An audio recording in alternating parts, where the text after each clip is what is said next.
माफ कीजिएगा, कोई छोटा आदमी नहीं बोल रहा था, ये कोई छोटा आदमी नहीं, बिहार के कृषि मंत्री का बयान है ये।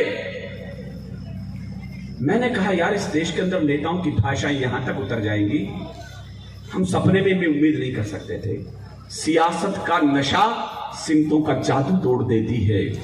मैं बहुत क्रोध में हूं और क्रोध में आपकी ताली देखना चाहता हूं। सियासत का नशा सिमतों का जादू तोड़ देती है, हवा उड़ते हुए पंछी के बाजू तोड़ देती है। आपकी ताली उसके तकिए पर कनपट्टी पर पहुंचे, मैं सर्वाधिक ताली देखना चाहता हूं। हिम्मत मैं जुटा रहा हूं उस नेता के खिलाफ। सियासत का नशा सिमतों का जादू तोड़ देती है, हवा उड़ते हुए पंछी के बाजू तोड़ देती है। और सियासी भेड़िए, थोड़ी बहुत गैरत जरूरी थी, तवायफ तक किसी मौके पर घुंघरू तोड़ देती है। तवायफ तक किसी मौके पर घुंघरू। तिरंगा यात्राएं निकलती है तो पार्टियों की यात्राएं हो गई। एक पार्टी कहती है कि यात्रा हमारी है। यार हमने मजहब के नाम पे देश बांट दिया, धर्म के नाम पर बांट दिया, प्रांत के इस तिरंगे को तो छोड़ देते कम से कम। मैं गंभीर बात बोल रहा हूं। तिरंगा यात्राएं तक इस देश में दो दो पार्टियों ने अलग अलग निकाली। और कश्मीर के अंदर तो माननीय कह रही थी कि यहां तिरंगा यात्रा निकाल दी तो कोई तिरंगा उठाने वाला नहीं बचेगा। महबूबा जी, मैं राजस्थान से आता हूं, कश्मीर के प्लीज प्लीज देवी माताराम प्लीज, मेरे पास चुटकुले नहीं है, माफ कीजिएगा। मैं जो कुछ पढ़ रहा हूं सिर्फ कविता पढ़ रहा हूं। मैंने कहा 18 साल से मुझे नोखा सुनता है, एक क्षण भी मुझे ऐसा लगेगा मैं उसी समय माई से वापस चला जाऊंगा। मैं जिद्दी कवि नहीं और मैंने हाथ जोड़ के गिड़गिड़ा के भी कविताएं नहीं पढ़ी है। अच्छा लगे मेरा साथ दीजिएगा। महबूबा जी ने कहा कि तिरंगा उठाने वाला नहीं बचेगा। मुझे बताना कि मैं ठीक बोल रहा हूं या वो ठीक बोल रही थी। क्या कहा तिरंगा घाटी में अब और नहीं लहराएगा? अभी मैं शुरू हुआ नहीं हूं, नौका में जितनी मुझे लगेगा मैं कविता शुरू कर दूंगा। क्या कहा तिरंगा घाटी में अब और नहीं लहराएगा? क्या कहा कि जनगण मन घाटी में नहीं कोई दोहराएगा? अब राजस्थान बोल रहा है, आपके हाथ खड़े हो। क्या कहा तिरंगा घाटी में अब और नहीं लहराएगा?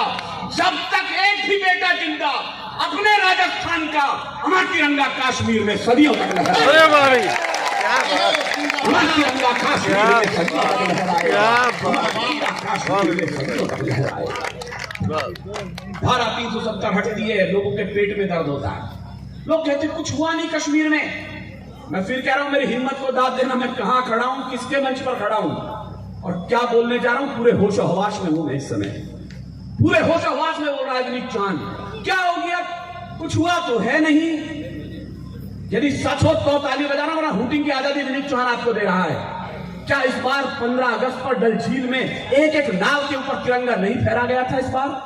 और यदि घंटा घर को पूरे को तिरंगे से लाल चौक पर लगा दिया हो तो उस तिरंगे के नाम आपकी तालियां कश्मीर तक पहुंच जानी चाहिए। क्या ये परिवर्तन छोटा था? क्या कहा? मैं जो बोल रहा हूं सुनिएगा। कुछ देशभक्ति के मंत्र वहां जाकर हमने बांचे तो हैं। आतंकवादियों का क्या हुआ मुझे पता नहीं। इस देश के अंदर देशभक्त लोगों, डरे हुए ताली मत बजाना, मुझे डरे हुए लोग नहीं चाहिए। चाहिए तो फिर शेर के दिल वाले लोग चाहिए मेरे साथ खड़े हो। तो कुछ देशभक्ति के मंत्र वहां जाकर हमने बांचे तो हैं। फर्क क्या हुआ है?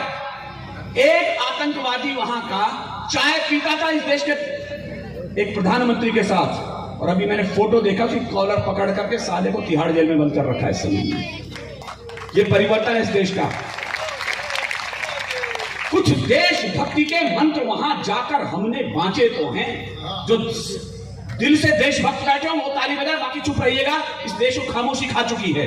कुछ देशभक्ति के मंत्र वहां जाकर हमने बांचे तो हैं। हम देशद्रोह के विषधर के धन पर चढ़कर नाचे तो हैं। आतंकवाद के अंधड़ को आगे बढ़ ललकारा तो है। धीमा ही सही तमाचा पर उसके मुंह पर मारा तो है। खाली कमजोरों की कविता छोटी करनी पड़ेगी। लो हमने तुम सीधी कर दी उन आतंकी आकाओं की। मैं स्पीड बदल रहा हूं, थोड़ा देखता हूं कितने लोग साथ देते हैं। लो हमने तुम सीधी कर दी उन आतंकी आकाओं की, जो उछल रहे थे आड़ लिए इन अलगावी नेताओं की, जिन लोगों ने संविधान रद्दी अखबार बना डाला। मेरे खाते में 2-3 उपलब्धियां दर्ज हैं कि विनीत चौहान ने लाल किले से अटल बिहारी वाजपेयी जी के साथ कविताएं पढ़ी है। विनीत चौहान ने नरेंद्र मोदी जी के सामने, मैंने और शैलेश ने 15-16 बार कविताएं पढ़ी है। माफ कीजिए, मुझे कोई बहुत ज्यादा फख्र नहीं हुआ इन घटनाओं पर। मुझे फख्र केवल एक घटना पर है कि मैंने उसी टाइगर हिल के नीचे भी कविताएं पढ़ी हैं जहां हमारे 532 बेटों ने अपने खून से वंदे मातरम की चोटियों पर लिख दिया। इस जरूर को मैं जीता हूं। शैलेश भैया दुख के साथ कह रहा हूं, हम श्रीनगर एयरपोर्ट से दिल्ली पहुंचे ही थे कि एक वीडियो वायरल हुआ हमारे मोबाइल पर। हो सकता है आप में से कुछ लोगों ने देखा हो। हमारे फौजी जवान बैरकों से लौट विनीत चौहान एक भी लाइन बिना ऑथेंटिक, बिना रिकॉर्ड के नहीं बोलता। ये मैं कह रहा हूं, पत्रकार लोग बैठे, निखिल भाई बैठे, हमारे राजस्थान पत्रिका के पुराने ब्यूरो चीफ यहाँ बैठे। एक भी लाइन बिना रिकॉर्ड के बोलूं तो हाथ खड़ा कर देना कि तुम झूठ बोल रहे हो। हम जैसे ही वहां पर पहुंचे, वीडियो वायरल था, हमारे सैनिक लौट रहे हैं, कंधों पर राइफलें टंगी है और वहां कश्मीर के छोटे छोटे बच्चे उनके चांटे मार रहे हैं, उनके ठोकरे मार रहे हैं, उनके हेलमेट पैरों में पड़े हैं। किस ने ये वीडियो देखा जिसकी मैं जिक्र कर रहा हूं? शुक्रिया। जैसे ही सेना के लोग वहां पर पहुंचे, मैंने पूछा ये हो क्या रहा? करे कि तो इनके धैर्य की परीक्षा है, धैर्य की परीक्षा है, सैनिकों को कुछ भी वो बोलना नहीं है। मैंने कहा माफ करना साहब, कोई धैर्य की परीक्षा नहीं है। ये 70 साल में राजनीति में जब कायरता के बीच कश्मीर में वो दिए हैं, हमारी सेना को गालों पर तमाचे के रूप में झेलने पड़े, इसके अलावा कुछ भी नहीं है। मैंने हरिओम पवार जी बड़े कवि हैं, यहाँ भी आए हैं, मैंने कहा सर ये हो क्या रहा है? कहला विनीत 2 लाइन लिख पाया हूं, हो सके तो नोखा को बताना इस देश में सेना और पुलिस के साथ हुआ क्या है। ये दोहरा बर्ताव हुआ इस देश के अंदर। आतंकवादियों को बिरयानी और मुर्गे, पुलिस के जवान 6-6 दिन तक भूखे। मेरा दोस्त है कैप्टन जगविंदर सिंह, मैंने कहा बुरा नहीं लगता? कहले विनीत बुरा जब लगता जब मैंने तिहाड़ जेल में ले जाते हैं तो जो गालियां बकते हैं उन्हें आप सुन नहीं सकते, जिन्हें हमें सुनना पड़ता है।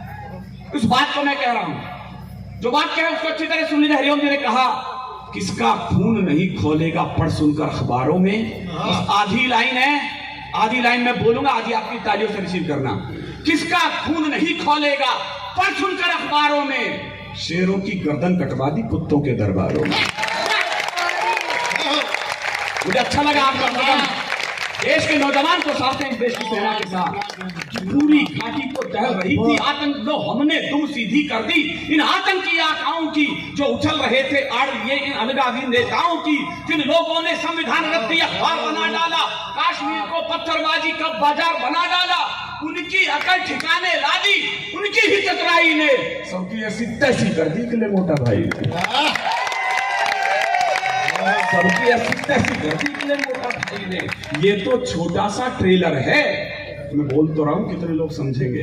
ये तो छोटा सा ट्रेलर है, अब आगे को तैयार रहो। सहूर तुम्हारी जन्नत में कर लेगी सब सत्कार करो, सहूर तुम्हारी जन्नत में कर लेगी सब सत्कार कहो। पूरी घाटी लोगों ने कहा हटाई क्यों? 370 क्यों हटाई? लोकतांत्रिक तरीके से वोट डलवा लेते, पूछ लेते हटाएं कि नहीं हटाएं। मैंने कहा किसी आतंकवादी ने किसी मां के कनपटी पर गोली मारते समय यह नहीं पूछा था कि हम लोकतंत्र से पूछ कर आए गोली मार दे कि नहीं मार दे। और अभी दिल्ली के मुख्यमंत्री केजरीवाल